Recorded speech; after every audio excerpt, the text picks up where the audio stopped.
Bonjour YouYout, bienvenue dans cette rentrée 2019-2020. Donc plein de nouvelles vidéos qui arrivent et on commence fort avec vos témoignages, toujours pareil, d'ordre paranormaux. C'est les témoignages qui m'intéressent le plus sur cette chaîne. Au fil des mois, au fil des saisons qui passent, eh bien je recueille les témoignages de certains d'entre vous qui ont encore une fois le courage de se mettre en avant et de partager leurs expériences. N'hésitez pas encore, continuez.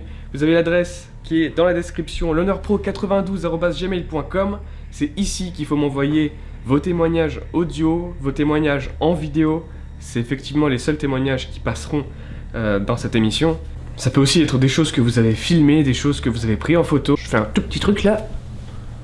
Oui, non, c'est bien ça, c'est ultra poussiéreux, voilà. Donc si vous voyez des particules apparaître le long de cette vidéo, ce ne sont pas des orbes, mais totalement des poussières. Il y en a partout. Nous commençons sans plus tarder avec notre premier cas et nous commençons avec une question.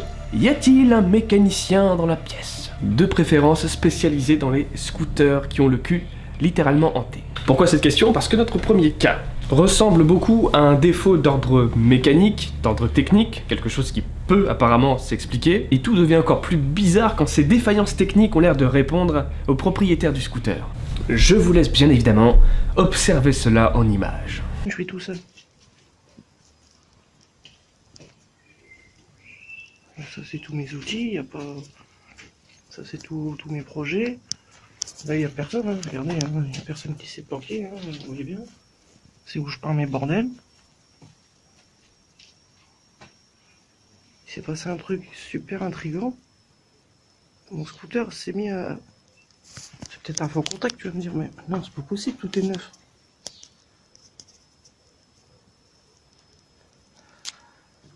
Bonjour. Il y a quelqu'un avec moi? Je regarde bien si c'est pas mon système de freinage qui galère. Vous pouvez continuer? Merci, c'est gentil. Merci.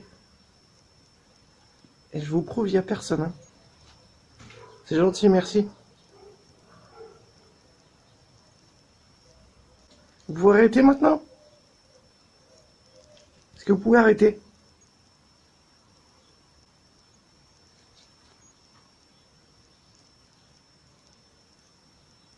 Merci. C'est impressionnant, putain de bordel de merde. Mon garage il est hanté. Ça fait 1 an que je travaille dedans. Il n'y a effectivement aucune autre personne apparemment dans le garage, mais voilà, les clés sont sur le contact. Donc de l'énergie peut forcément être transmise dans le véhicule. Un problème de court-circuit n'est pas écarté, je pense. Deuxième point à noter, il y a une coupure qui est assez nette en plein milieu de la vidéo, juste avant que le feu se mette à déconner.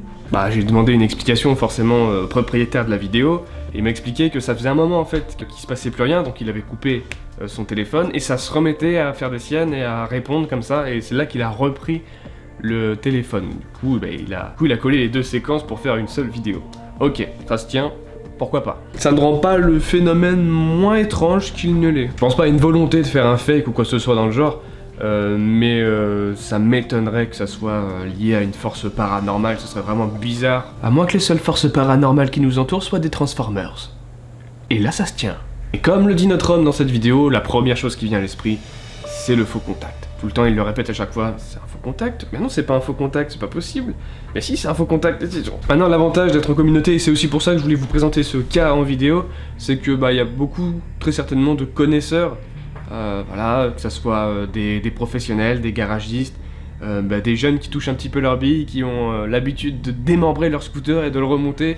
C'est peut-être des choses qui vous est arrivées plusieurs fois, donc c'est une bonne occasion de nous dire ça dans l'espace commentaire, bien évidemment. Donc voilà, on démarre la vidéo avec du soft. Là, on va passer sur quelque chose d'un petit peu plus compliqué, d'un petit peu plus sombre. On ne parle pas d'un simple fait, mais d'une femme qui a vécu toute sa vie entourée d'événements inexplicables et vraiment perturbants. Elle en est au point où elle ne cherche quasiment plus à comprendre, mais juste que ça s'arrête, que ça cesse de s'en éloigner, de plus être embêtée en fait. Elle a déménagé 7 fois, rien n'y fait, ça la poursuit encore aujourd'hui. Je vous laisse l'écouter.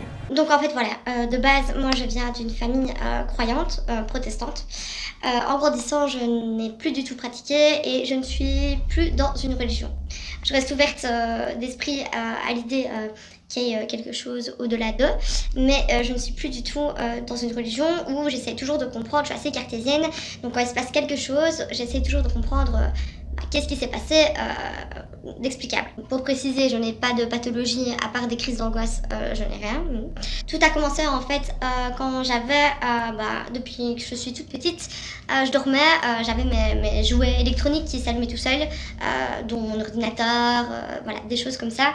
Donc ça a commencé comme ça en fait. Donc j'avais c'était tout ce qui était un peu électrique qui s'allumait, qui commençait en pleine nuit surtout, à déconner complètement. J'ai remarqué qu'en fait à chaque fois que je partais ou que je changeais de maison, ça ne changeait strictement rien. Ça veut dire que le plus gros ça a été avec une amie où là franchement ça mérite réellement d'être bien expliqué. C'était donc j'avais redéménagé à cause de ça. Donc j'avais une grosse maison, une maison 3 chambres avec une grosse cour, enfin bref. Et on scène chez moi à minuit pile 3 fois. Mais je venais d'emménager, personne ne savait où j'étais. C'était dans un cul-de-sac, de plus, bref. Et après ça, on monte, je me dis c'est peut-être un voleur ou quoi, je vais quand même faire attention. Donc je laisse les lampes en bas allumées, je monte avec mon amie qui se réveillait tôt le lendemain parce qu'elle travaillait.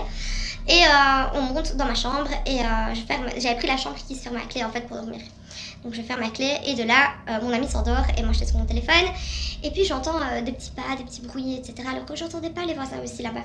Et puis je me dis c'est sûrement dehors, il y avait le foot, etc. Donc je prête même pas attention, je reste couchée comme ça sur le côté. Et d'un coup, j'entends monter dans mes escaliers. Je vois la clinche qui fait ça. Je me dis ok, il y a un voleur.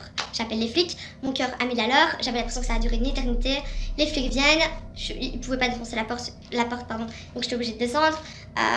Et en fait, il y avait pas il y avait rien, en fait, il y avait pas de traces, il y avait pas de comment est-ce qu'on dit, quand on a forcé une porte ou il y avait rien. Après ça, on se dit ok, ils nous ont pris pour des tarés, on remonte au lit. Et puis j'avais 4 spots dans ma chambre et les 4 spots commencent en fait à clignoter, mais vraiment comme si on prenait de l'énergie comme ça. En se disant que je suis terre à terre. Donc le lendemain, on a refait tous les bruits, on a tout réessayé, tout fait pour essayer de comprendre en fait ce qui s'était passé. Donc dites-vous que ça s'est passé 4 fois, je veux dire, avec des témoins 4 fois.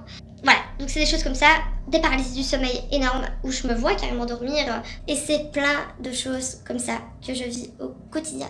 Et j'en suis réellement plus que fatiguée, j'ai envie de vivre une vie normale, j'ai envie de bien dormir, de me réveiller, de travailler comme tout le monde, d'avoir une vie normale, de me sentir bien et je ne comprends pas ce qui se passe. C'est très difficile de se mettre à sa place pour le coup. Ça nous est arrivé pendant 1 an avec ma compagne, mais c'était juste des éléments un peu perturbateurs. En aucun cas, il y a eu de paralysie du sommeil, chose un peu plus grave, quoi. Du coup, pour l'avoir vécu à notre petite échelle, c'est vrai que c'est quelque chose qui pèse sur les nerfs quotidiennement. Et nous, pour le coup, ça a été simple. Nous avons déménagé. Voilà, ici, on n'a jamais eu rien d'extraordinaire. Là, on parle d'une personne qui, à chaque déménagement, est poursuivie par ces événements inexplicables encore. Et quelque chose encore d'actif aujourd'hui, hein. Elle m'expliquait il y a quelques semaines qu'elle s'est levée avec les yeux complètement noirs. Oui, on peut dire que c'est une situation d'urgence. Dans quelqu'un qui suit à la recherche de ces choses-là, j'en suis encore très loin de savoir comment les chasser. Vous imaginez bien. Ce que j'ai eu à mon domicile personnellement, ça s'est arrêté du jour au lendemain, sans aucune raison. La seule chose, selon moi, qui les ait fait fuir, c'est d'avoir posté des caméras dans toutes les pièces pendant 1 semaine. Avec le matos que je commence à avoir aujourd'hui, c'est quelque chose qui peut s'envisager. Quand on sera passage en Belgique, pourquoi pas essayer de poster des caméras un petit peu dans toutes les pièces, si bien sûr tu es d'accord, et voir un petit peu comment ça réagit. C'est peut-être complètement nul comme effort, hein, mais voilà, faut essayer des choses. Comme un grand nombre d'entre vous, j'imagine, qui sont intéressés par ce sujet-là, je me suis intéressé sur la paralysie du sommeil. Et c'est vrai qu'il y a quand même pas mal de facteurs qui sont déclencheurs. Avant de penser à la force paranormale directement, ça peut être créé par de l'anxiété, de la fatigue, du stress, les changements d'habitude. Et je trouve que c'est intéressant à noter pour une personne qui a déménagé 7 fois. Donc des changements d'habitude, c'est récurrent pratiquement. Peut-être une chose à faire, essayer de se stabiliser, trouver des points de repère, que ça soit un lieu, des personnes. Ça paraît un petit peu abstrait dit comme ça, mais j'espère que vous voyez un petit peu ce que j'essaye d'expliquer. J'avais noté aussi un autre conseil, c'est passer un maximum de temps sans y prêter attention, mais ça aussi tu l'as déjà fait, tu me l'as très clairement expliqué. Plusieurs fois t'essayais de faire ça, de faire abstraction, de ne plus y penser, mais que ça revenait toujours au galop et qu'à un moment donné, tu ne peux pas ne pas y prêter attention. Et ça je peux comprendre. Comme certains d'entre vous le savent, nous avons déjà pris la route avec le van aménagé, semi-aménagé pour le coup. On vient vous voir, que ce soit en France, au niveau des frontières, la Suisse et la Belgique, donc affaire à suivre. 3e cas, nous avons un fan de tout ce qui touche un petit peu au paranormal, aux explorations. Je vous avais dit qu'il y avait de la poussière. Ça va, oui. D'ailleurs, vous savez pourquoi on dit à tes souhaits quand les gens éternuent? Parce qu'à l'époque, ils pensaient que quand on éternuait, on avait une partie de notre âme qui s'envolait en fait à chaque fois. Du coup, c'était une formule pour vraiment apporter de la bienveillance et pour souhaiter que du positif en fait chez cette personne. Un jeune homme et ses potes décident d'aller faire une excursion nocturne dans un cimetière avec ses 3 potes. Enfin, je dis 3 potes, mais je sais pas combien ils sont exactement, mais ses potes. La suite, il nous l'explique en vidéo. Salut Honneur et salut toute la communauté. Il y a de ça un an, j'étais parti avec des potes faire une enquête paranormale, il était à peu près 2h du matin. On arrive devant le cimetière, tout se passe bien. On rentre dedans, on commence à interpeller les potentielles entités, et je vois un flash directement dans mes yeux. Ça se voyait pas sur la caméra, mais dans mes yeux ça se voyait. J'ai vraiment vu à l'œil nu. Du coup je me dirige à l'endroit où du coup j'avais vu ce flash, et j'entends quelque chose qui se met à courir dans l'allée qui est à ma gauche. Alors, si c'est 2h du matin, il n'y a personne dans un cimetière à 2h du matin, à part nous. Nous, on mène une enquête, c'est pas pareil. Je veux dire, tu te trimbales pas dans le noir à 2h du matin dans un cimetière. C'est pas logique. C'est le ton, je fais écouter s'il y a quelqu'un ici qui se manifeste tout de suite, qui vienne à ma rencontre. Quand t'es tout seul dans un cimetière à 2h du matin et qu'il y a 3 mecs qui débarquent, tu te barres pas en courant, tu essayes de comprendre pourquoi ils sont là, etc. Mais là, rien. Je sens comme si quelqu'un tapait du pied sur le gravier. Je sursaute comme jamais. Je fais, les gars, vous avez rien entendu? Ils me font, bah, non, gros, rien entendu. Désolé, pas me dire que vous avez rien entendu. Ils font, bah écoute, là, franchement, non, je suis désolé, on a rien entendu du tout, quoi. Bah, je voyais bien que j'étais paniqué, que je m'y tenais pas, quoi. J'étais en mode, bah, qu'est-ce qui se passe? C'est pas normal. Et à un moment, mon pote prend la caméra, et il me fait, Cadeau, viens voir. Il me fait, regarde là-bas, on dirait qu'il y a une silhouette penchée, qui comme s'il nous espionnait, tu sais. Vraiment très voûté. Je fais, ouais, c'est quoi ce... Oui, en effet, oui, je le vois aussi, c'est quoi ce délire? Je fais, Ryu, viens voir. Il regarde aussi, il fait, c'est quoi ce délire? C'est de penser là-bas, on est d'accord. Je fais, oui, on est tous les 3 d'accord, là, pour le coup. Je fais, au gars, bon, les gars, c'est bon, moi j'ai mal pour ce soir, on se casse du cimetière, on analysera les rushs, du coup, on prête pas attention, on rentre à la maison tranquillement. Le lendemain, on se réveille, ça se met à toquer. Je fais, bon, c'est quelqu'un à la porte, je vais voir à la porte. Personne. J'ai halluciné, j'en sais rien. Ça recommence une deuxième fois. Je suis un pote, je suis viens voir, on va aller voir si quelqu'un. Personne. 3e fois. Je suis bon les gars, vous sortez par derrière, je sors par devant. S'il y a quelqu'un, on le verra obligatoirement. Mais il y avait absolument personne. Du coup, l'après-midi se passe, ils rentrent chez eux, il est après 20h. Je m'assoupis parce que j'étais crevé. J'avais mal dormi la nuit d'avant. Puis je me réveille, il est, allez, on va dire à peu près 23h. Ça doit être à peu près sur le coup de 23h. Je fais pour me faire à bouffer, etc. Et là, je sens que ça vraiment, ça tambourine derrière moi. Je suis contre le mur, je fais, oh, c'est quoi, je saute, je fais, qu'est-ce qui se passe, allô, Du coup, je fais, bon, il est minuit, vas-y, je fous une caméra en infrarouge, en surveillance, je me barre pour pas faire de parasite, et on verra bien si ça donne quelque chose.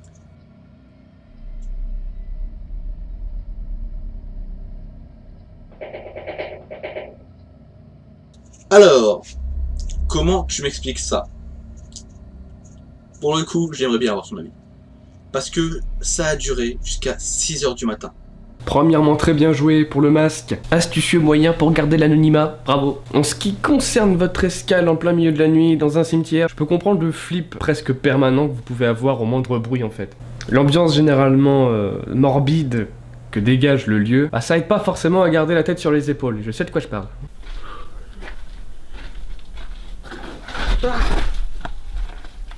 Mes vêtements ont frotté contre ces plantes et du coup je me suis fait une flip tout seul quoi. Putain, ça a aucun sens.